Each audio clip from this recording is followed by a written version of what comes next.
jawaban doa kita itu sesungguhnya ada di sekitar kita. Hanya saja Bapak Ibu Saudara, kita tidak sadar jawaban doa ada di sekitar kita. Haleluya. Dan juga kita tidak sadar bahwa kita adalah jawaban doa orang lain. Amin. Kita ada jawaban doa orang lain.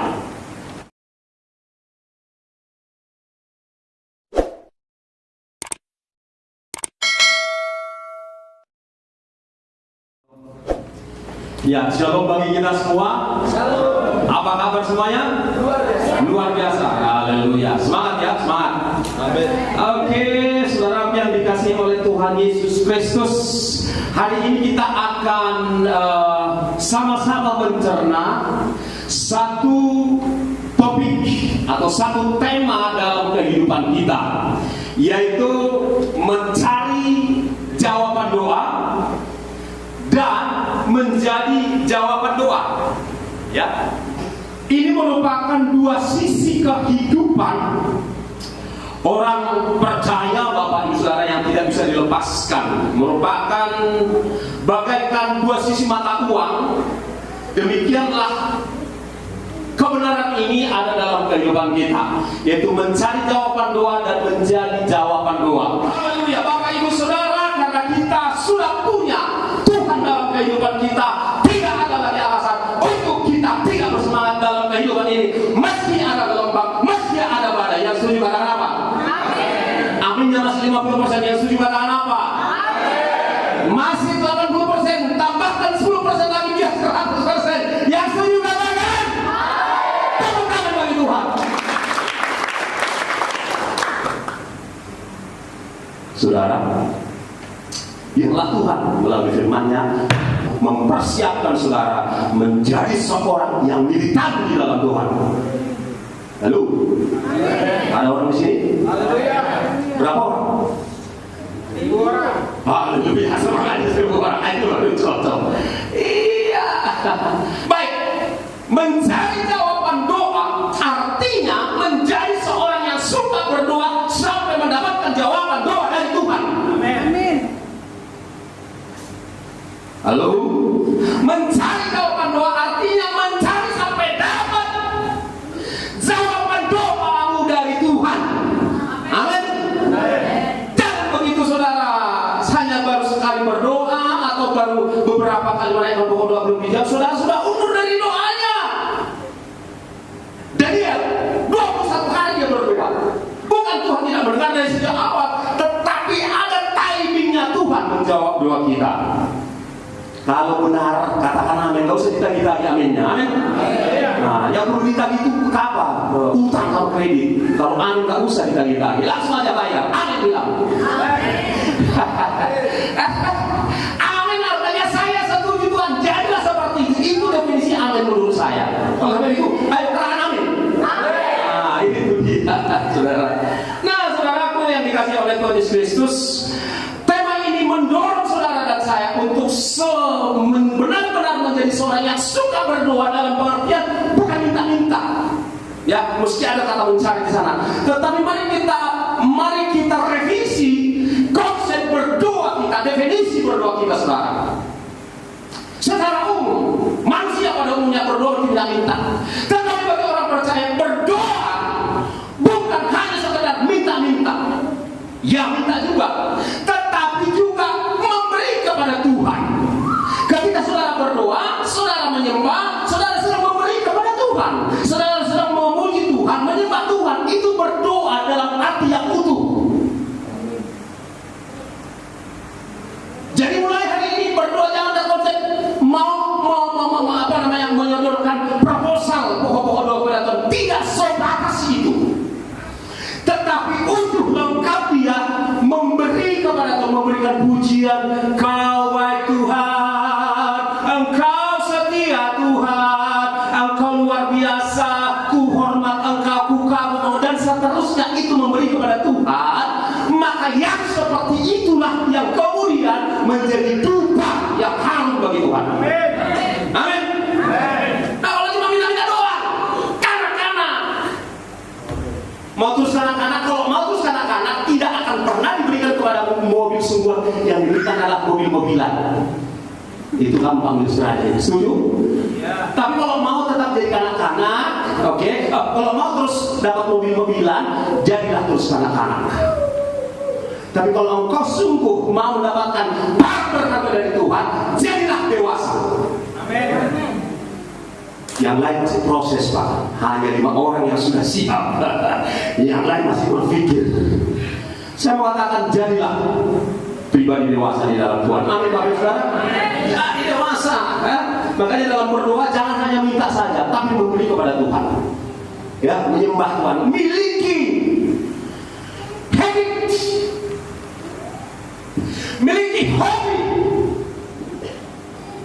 menjadi seorang penyembah. Amin. Miliki kebiasaan menjadi seorang yang mencari hadirat Tuhan di dalam rumah. Amin. Ibadah 2 jam seminggu tidak cukup untuk memenuhi konsumsimu selama 168 jam seminggu. Haleluya. Yang di rumah juga katakan amin. Yang di rumah kami mohon dengan hormat, jangan sambil lalu engkau mendengarkan khotbah ini. Duduk tenang di dalam hadirat Tuhan. Ada malaikat yang menyaksikan apabila engkau makin mendengar setiap firman Tuhan. Ini waktunya kita serius untuk mengikut Tuhan. Amin. Ini waktunya serius karena apa? Tantangan makin besar. Makanya tema ini akan terus kita gali bagaimana Roh Kudus nanti meningkatkan pewahyuan melalui tema ini, bukan sekali saja dan seterusnya, saudara, supaya kita kemudian menjadi satu pribadi yang mengerti dan mempersiapkan diri menghadapi tantangan yang ada.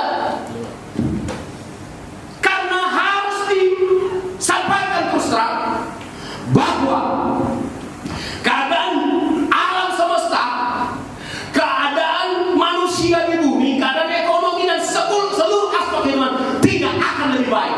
Ya, setuju. Di masa ini secara global tidak akan lebih baik secara global.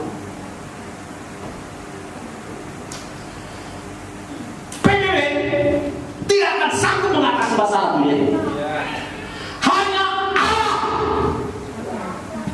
di dalam Tuhan Yesus yang memiliki kuasa di surga, di bumi. Amin. Ada Yesus. PBB tidak. Dia bisa bantu mungkin, bisa. Tapi itu mengatasi secara totalitas only Jesus alone. Amin. Only Jesus can cure this world. Oleh Tuhan Yesus itu tidak boleh pangas ahono mengatasi persoalan lalu seperti itu. Ayo kuasa berani. Serius. Jadi jangan taruh percayamu kepada manusia, kepada lembaga apa besar yang ada di dunia. Tidak. Ya. Mereka berupaya nolong, puji Tuhan. Ya. But limited. Terbatas. The only unlimited helper is Jesus alone. Yang tidak mengerti kata amin.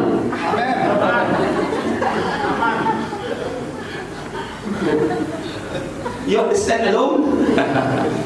Itu saudara. Jadi kita harus lebih serius to seek God, untuk mencari wajah Tuhan dalam hadiratnya. Ya. Harus serius, jangan sambil lalu lagi. Udah terbuktikan selama pandemi corona tak ada yang jago. Tidak ada yang jago. Semua tahu di manusia gugur. Apa-apa, biasanya aku nggak ada begitu kok. Apa? Pakai dana penginjilan di desa-desa. Hidup dikit lalu lagi. Serius Bapak Saudara. Serius.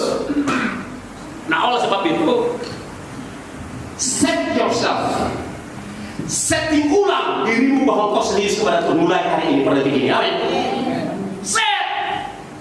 Jangan lagi datang kepada Tuhan hanya supaya doamu terjawab. Doamu terjawab kalau kau sungguh-sungguh. Yes.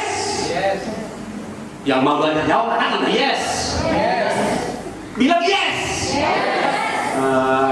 Murid kan kalian nanti jadi murid bahasa Inggrisku semua. Les privat, murah, cuma 1 juta. dikasih oleh Tuhan Yesus Kristus, mencari jawaban doa, berdoa sungguh-sungguh, namanya juga mencari. Makanya Bapak Ibu Saudara, nggak salah Bapak Ibu Saudara di dalam Yesaya 40:31 dikatakan, nggak usah dibuka pun nggak apa-apa. Yesaya 40:31 dikatakan, orang yang menanti-nantikan Tuhan ada 2 kali kata nanti. Berarti tindakan yang berkelanjutan, tindakan yang nggak hanya sekali. Orang yang menanti-nantikan Tuhan di dalam hadiratnya dan di dalam penyembahan pribadinya akan beroleh kekuatan baru. Yang mengatakan amin. Kan bilang amin. Minta duit baru tak amin. Amin katakan. Tuhan berkati. Haleluya. Itu sebabnya Bapak Saudara, udahlah, nggak usah diajarin berdoa, nggak usah terlalu banyak diri berdoa kok. Berdoa artinya cakap, udah, kok baik kali. Iya. Kan? Cakap sama Tuhan, sama seperti orang Betawi. Ya be, perlu duit be, tolong deh be, bagi disorotnya. Ya deh be ya, gue tunggu ya be. Udah, itu aja berdoa. Nggak usah. Boleh kalau saudara mau ngulis kata-kata yang indah pun berdoa kepada Tuhan, nggak salah juga. Ya Allah yang maha jauh di sana, Engkau di sana, aku di sini, Engkau tahu Tuhan. Itu boleh saja. Betapa indahnya semua ciptaan di alam semesta, dan aku melihat ke ufuk timur, di sana Engkau ada. Aku juga melihat Engkau di ufuk barat. Boleh saja. Puitis berdoa, nggak salah kok. Tetapi yang saya mau katakan, doa itu simple, just talk. Haleluya. Jadi maksudnya apa? Gak ada alasan lu nggak bisa berdoa. Ya. Apa-apa telepon pendeta jam 2.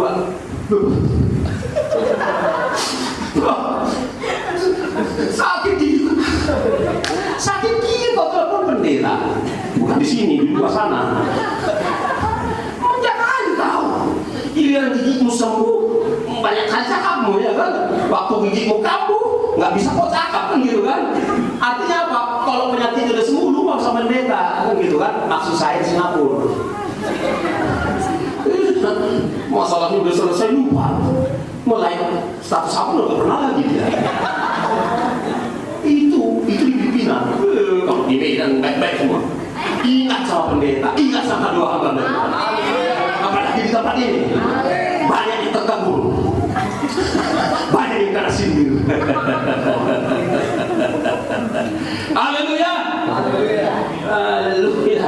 Nah, saudaraku yang dikasih oleh Tuhan, lebih bagus teguran nyata-nyata daripada aku bilang aku sangat sayang kepada jemaat di tempat ini, tapi ku biarkan diri dalam segala kelemahannya. Lebih bagus belak-belakan. Amin. Haleluya. Senang belak-belakan? Ya kan? Apakah aku menjadi musuhmu kalau aku menyatakan kebenaran demi kebaikan saudara dan saya? Kenapa ini penting kali? Saya kira ini urgent Bapak Ibu Saudara ya. Saya kira ini urgent mencari jawaban doa dan menjadi jawaban doa. Kenapa? Karena hari-hari ini adalah hari-hari yang semakin sulit kata Alkitab.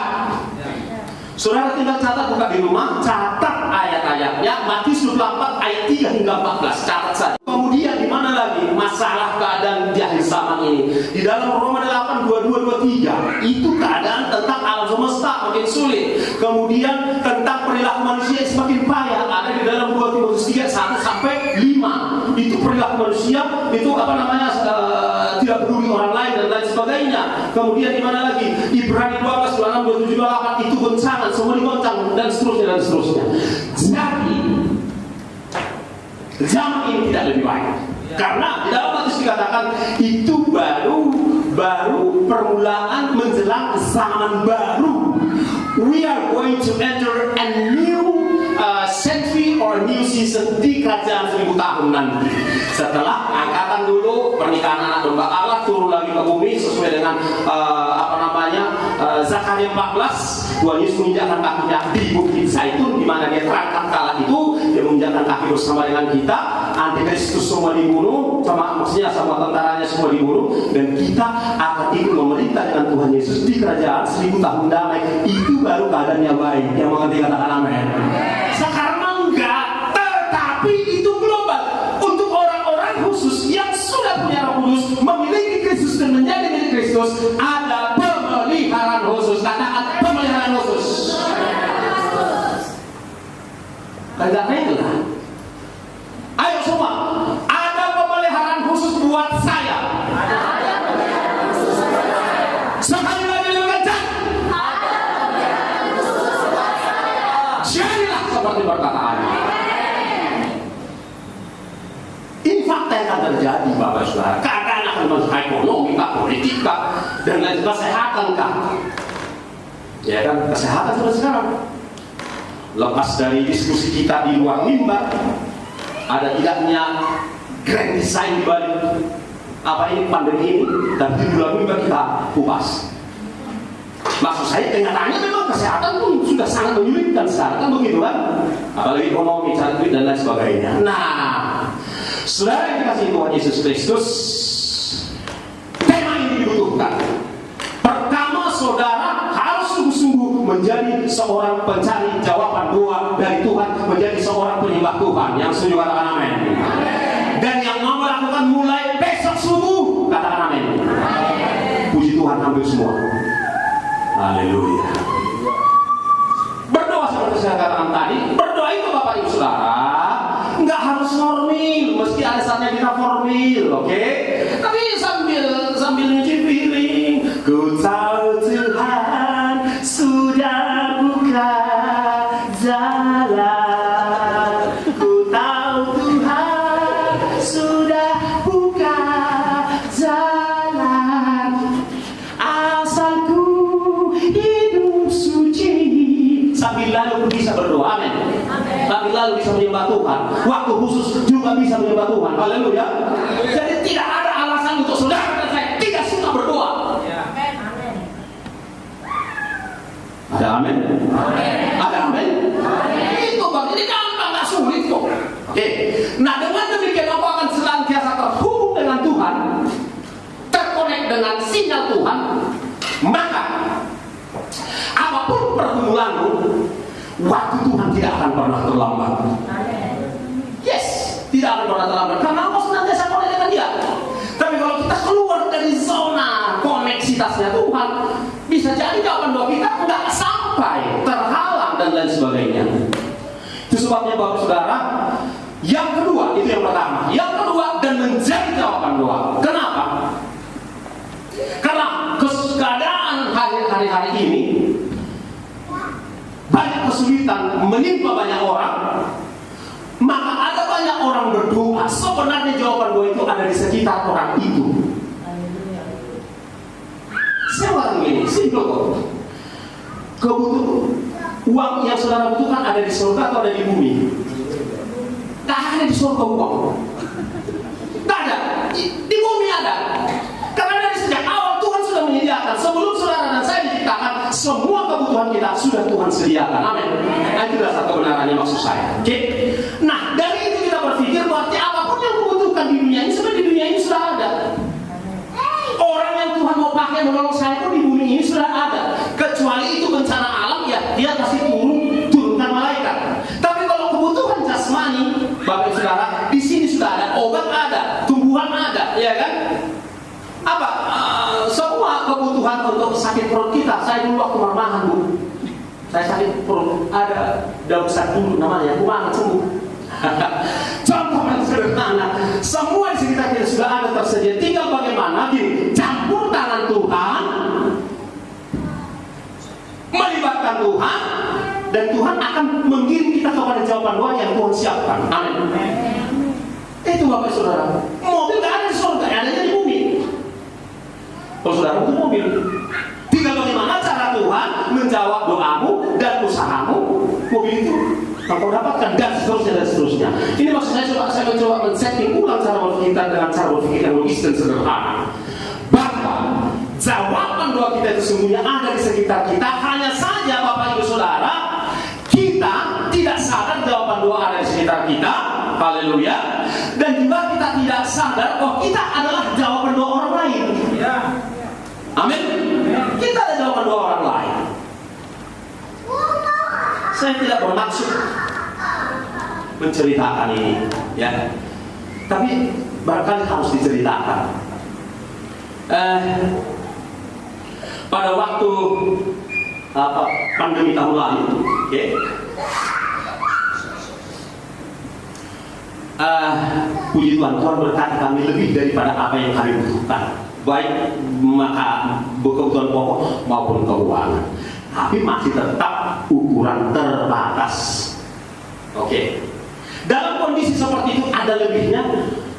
Saya teringat ada beberapa orang lah, nggak usah saya sebut, nggak penting juga disebut ya.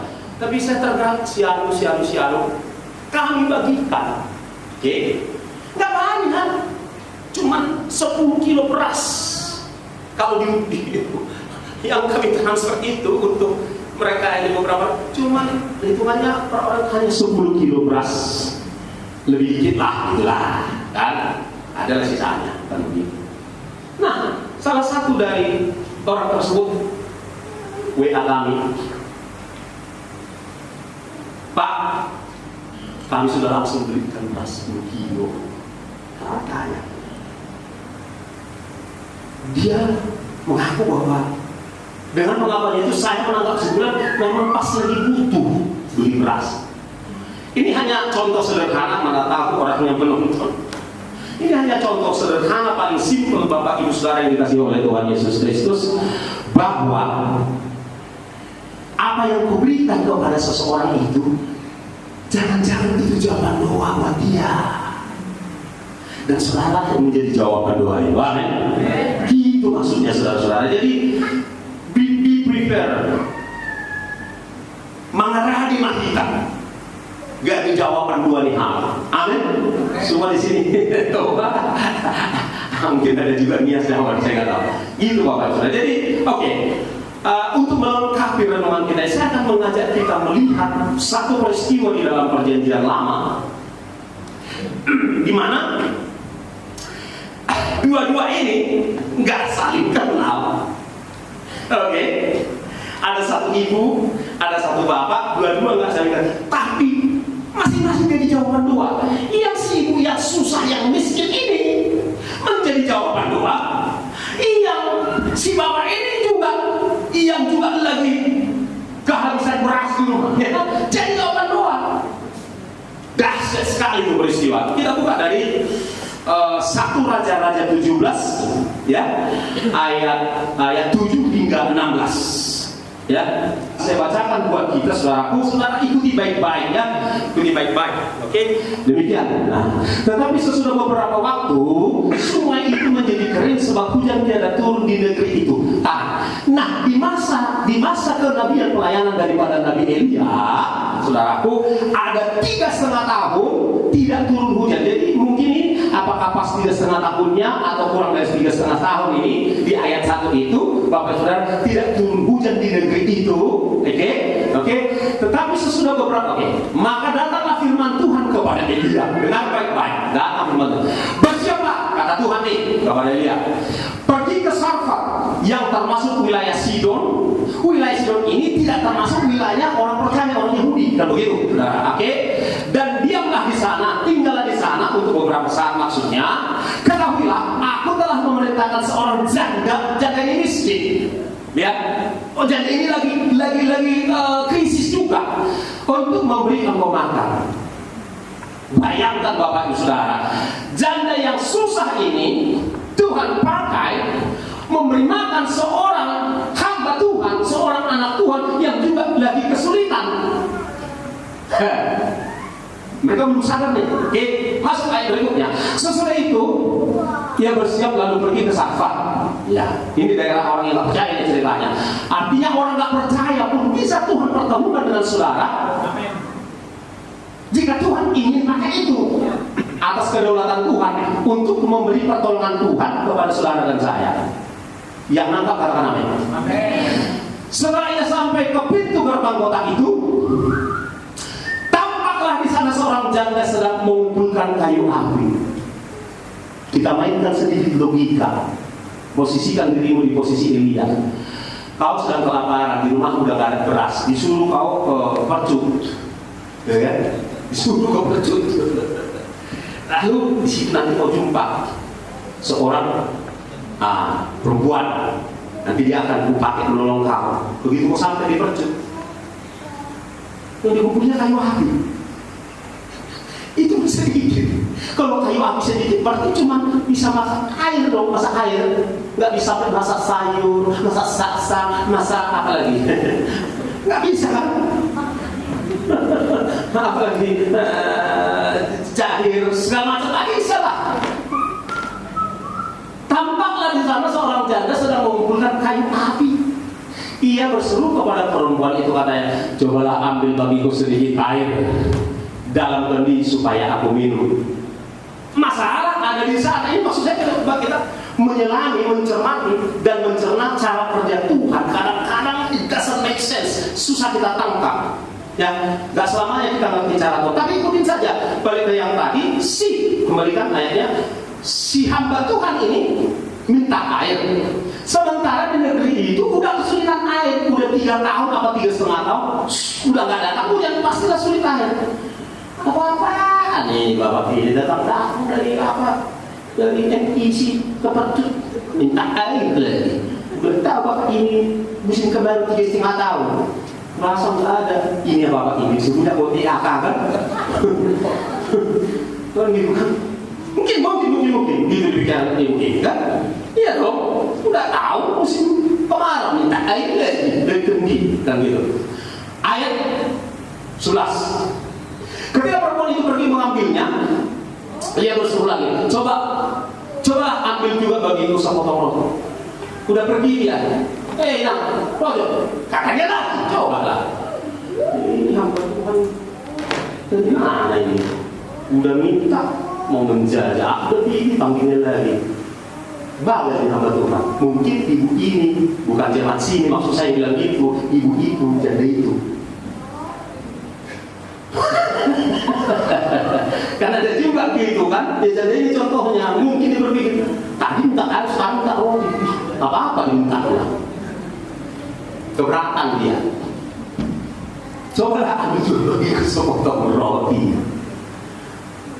Roti nindu. Kalau di padang bulan kan, roti kamu bilang. Ya, berikutnya ayat 12 kan apa dia bilang di situ? Ayat 12. Perempuan itu menjawab, demi Tuhan Allahmu, ya kan? Karena hamba Tuhan ini yang kenal Allah, dia belum kenal Allah. Demi Tuhan Allahmu yang hidup, sesungguhnya tidak ada roti pada aku sedikit pun, kecuali segenggam tepung dalam tempayan dan sedikit minyak dan buli-buli tahu. Kata perempuan itu dengan gaya mak-maknya.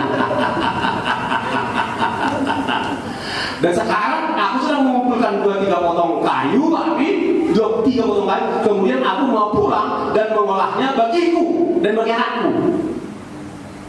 Dan setelah itu kami makannya maka mati kami. Oh ikut pula bapak minta. Sanalah sama jaga kaya sana. Kok sama jadi miskin sih? Bisa saja berpikir begitu. Lanjut. Oke, kadang-kadang Tuhan nggak masuk akal. Tetapi dia berkata kepada dia, jangan takut. Buatlah seperti yang kau katakan, tetapi buatlah lebih dahulu bagiku sepotong roti bundar kecil daripadanya dan bawalah padaku, kemudian barulah kau buat bagimu dan anakmu. Tantangan untuk menjadi jawaban doa. Ini tantangan. Iya dong. Kami aja susah. Sekarang bapak minta air, minta roti, kakaknya bikin duluan, bukannya sama-sama. Hebat kali kebetulan saat ini. Ya kan? Hamba Tuhan, berkali katanya, berani dia bilang gitu. Padahal hamba Tuhan kan punya hubungan mantap dengan Tuhan dan mendengar suara Tuhan dengan jelas, makanya berani dia mengatakan gitu kan. Nah, kan gitu kan, jangan takut, pulanglah, buatlah seperti yang kau katakan, tetapi buatlah lebih dahulu bagiku. Tetapi kelihatannya perempuan ini di ayat yang punya taat dan setia. Coba kita lihat ayat 14. Sebab ini firman Tuhan, masih omongannya hamba Tuhan ini. Tepung dalam tempayan itu tidak akan habis dan minyak dalam buli-buli itu pun tidak akan berkurang sampai pada waktu Tuhan memberi hujan ke atas muka bumi. Diyakinkan dia sampai 2 kali dia akan diyakinkannya. Ayat 15. Lalu pergilah perempuan itu dan berbuat seperti yang dikatakan hamba Tuhan itu. Maka perempuan itu dan dia serta anak perempuan itu mendapat makan beberapa waktu lamanya.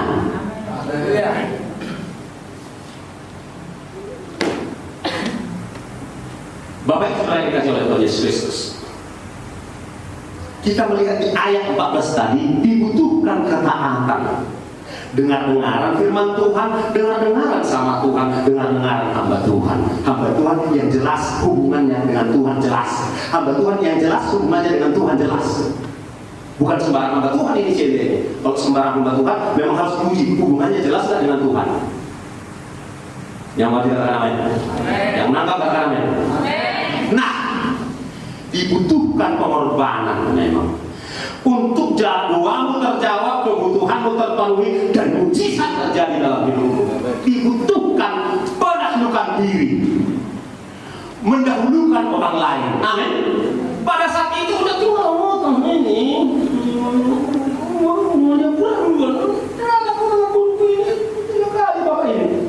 begitulah kondisinya. Benar? Tapi rela dia, katakan saya rela. Bukan gara-gara tinggal di jalan rela. Tapi memang jangan rela membawa pengaruh begitu aku jadi rela melakukan firman Tuhan. Amin. Tepuk tangan dong. Gak sembarangan ini kata-kata nubuat ini, saudara beribadah di jalan rela supaya menjadi orang-orang yang rela melakukan firman Tuhan. Supaya tidak terjadi dalam hidupmu, doamu terjawab. Elia dipakai Tuhan menjadi jawaban doa buat janda dan anaknya ini. Oke? Maka ini lalu pergilah perempuan itu dan berbuat dan mereka dan perempuan itu mendapatkan beberapa waktu lamanya. Gitu saudara-saudara, terjadi mujizat. Nggak habis-habis, bayangkan. Tadi udah diolah cuma segini nih, diolah minyak sedikit, jadi bikin nih. Entah itu di gongseng, entah itu digoreng begitu, digoreng nggak ada minyaknya, goreng. Ini ada lagi, besok bikin sarapan dia sama dia, sama anaknya, sama hamba Tuhan itu. Ada lagi, ditandoknya ke Yohanes tandok, di penyimpanan dosen masih ada Pak. Tunggu itu masih ada berapa lama? Perempuan ini memberi makan hamba Tuhan ini. Hamba Tuhan ini melalui hamba Tuhan melakukan mujizat bagi keluarga perempuan ini. Jadi menjadi jawaban doa. Perempuan menjadi jawaban doa, si hamba Tuhan juga menjadi jawaban doa. Amin. Ini Bapak Saudara. Jadi jangan takut menjadi jawaban doa. Amin. Jangan takut. Karena fakta gini, alasannya simpel kok sederhana. Karena Tuhan yang melakukan mujizat di Kejadian 1:17 ini adalah Tuhan yang sama, adalah pribadi yang sama persis 100%, the very same person. Waktu itu dia dipanggil Adonai, Elohim, El Shaddai dan seterusnya waktu itu. Tetapi pribadi yang dipanggil Elohim, Adonai dan seterusnya itu yang kita kenal sekarang itu adalah bernama Tuhan Yesus Kristus. Amin. Dia adalah pribadi yang sama. Haleluya. Jadi tak salah alamat saudara. Saudara terkonek dengan pribadi yang melakukan mujizat di zaman Elia itu. Itulah pribadi yang kita sembah di tempat ini, di mimbar ini. Haleluya. Tepuk tangannya mana? Lebih kencang lagi tepuk tangan kalau saudara bersuka. Nah, itulah saudara yang dikasihi oleh Tuhan Yesus Kristus. Jangan pernah takut untuk menjadi jawaban doa bagi orang lain. Bersiap-siaplah senantiasa menjadi jawaban doa bagi orang lain. Bagaimana caranya Pak? Aku harus dengar dulu Kak? Tidak usah. Kalau kau tergerak, sudah mau berapa punya saudara bisa bagikan kepada orang tertentu, langsung berikan. Saudara akan digerakkan oleh roh Allah yang ada di dalam dirimu jika engkau seorang pendoa, jika engkau seorang yang suka dekat dengan Tuhan di dalam pujian, penyembahan dan doa pribadimu. Yang mengerti katakan amin. Ini simple kok. Yang pertama tadi, jadilah seorang pendoa dan penyembah Tuhan. Haleluya. Dan engkau akan mendapatkan jawaban doamu di dalam hadirat Tuhan. Lalu kemudian engkau akan menjadi jawaban doa bagi orang lain karena engkau mudah diarahkan oleh Tuhan. Karena engkau sudah sering menyangkali dagingmu, menyangkali matamu, menyangkali hidupmu roh supaya engkau bisa mendengar suara Tuhan. Jadi nggak susah, nggak usah pakai dalil-dalil atau dalil-dalil untuk mengatakan susah mendengar suara Tuhan. Tidak, di hatimu ada Tuhan, Tuhan bisa gerakkan dari mulia seseorang. Tiba-tiba kau tergerak, itu Tuhan sedang suruh engkau menjadi jawaban doa buat orang itu. Dalam keadaan seperti inilah saudara-saudara, kalau saja semua orang Kristen di seluruh Indonesia ini mau menjadi jawaban doa, akan lebih banyak orang yang tertolong di Indonesia, akan lebih banyak orang yang mengalami perjumpaan dengan Tuhan di Indonesia ini. Yang nangkap katakan amin. Karena hari-hari memang kita makin sulit. Justru di saat seperti itulah saudara akan dipakai oleh Tuhan. Jangan lihat persediaan segenggam yang ada di rumahmu. Jangan lihat sisa saldo yang tinggal limpul. Tuhan bisa itu lipat gandakan menjadi 5 juta. Haleluya. Wah, aku tinggal limpul macam mana? Aku pakai pulang kalau itu 2.000 cuma. Ada gitu kan? Orang tinggal limpul macam mana? Pecah-pecahin 2.000. Sampai mendonasi 2.000 terhadap si 50.000. Apa kalian? Apa kau? Katanya sama si 50.000 itu kan? Apa kau?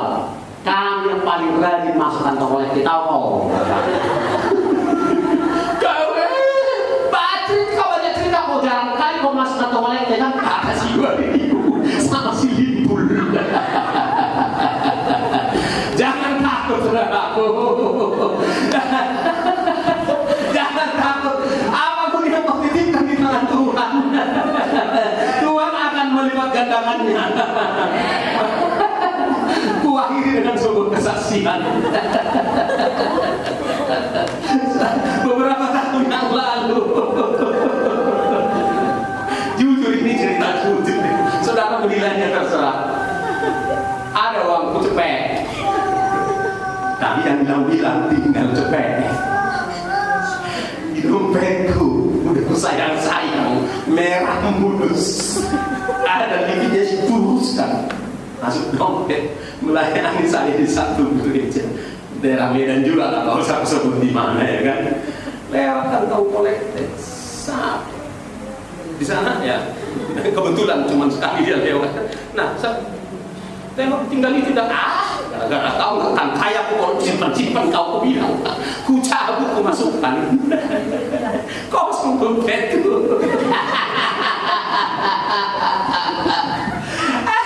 Tahu apa yang terjadi? Dalam seminggu itu 3 kali Tuhan berturut-turut memberkati dompetku jadi 10 kali lipat.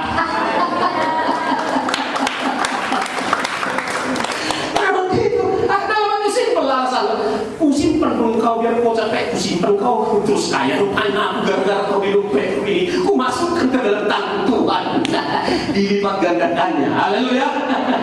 Kasih kau kiri kanan, siap-siap dompetku dilipat ganda Tuhan bilang.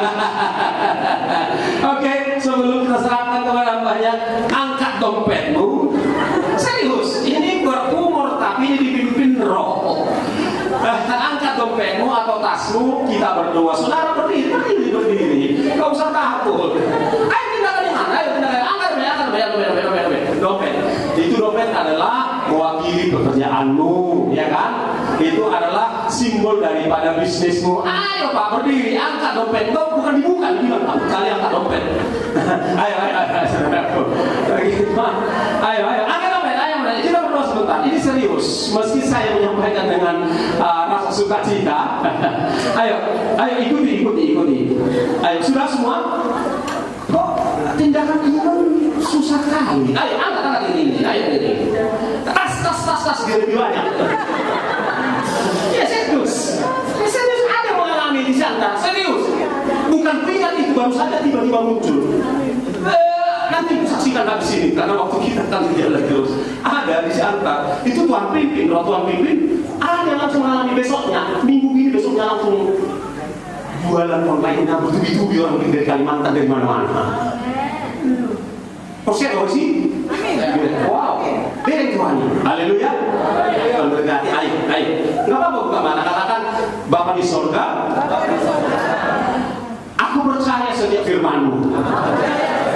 Bahwa Tuhan yang melakukan mujizat buat Jan dari Safat, yang melakukan mujizat buat Elia adalah Tuhan yang persis sama sembah di tempat ini. Engkau bisa melipat gandakan tepung dan minyak di dalam hidup janda itu. Saat ini Tuhan, aku mengangkat dompetku, tasku, pekerjaanku, bisnisku, usaha. Lipat gandakan Tuhan.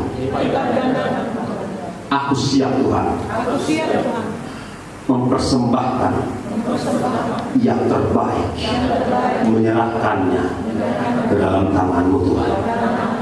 Sebab aku percaya 100% bahwa Engkau sanggup melipat gandakan saldo di ATM, melipat gandakan persediaan makanan di rumah kami, melipat gandakan usaha, bisnis, pekerjaan yang sedang kami gumuli. Karena aku rela mencari jawaban doa dan menjadi jawaban doa di dalam satu nama. Doaku ini dimateraikan, yaitu di dalam nama Tuhan Yesus Kristus. Haleluya. Amin. Jadi seperti doa. Tuhan Yesus memberkati keberkahan bagi kita. Libatkan sahabat kepada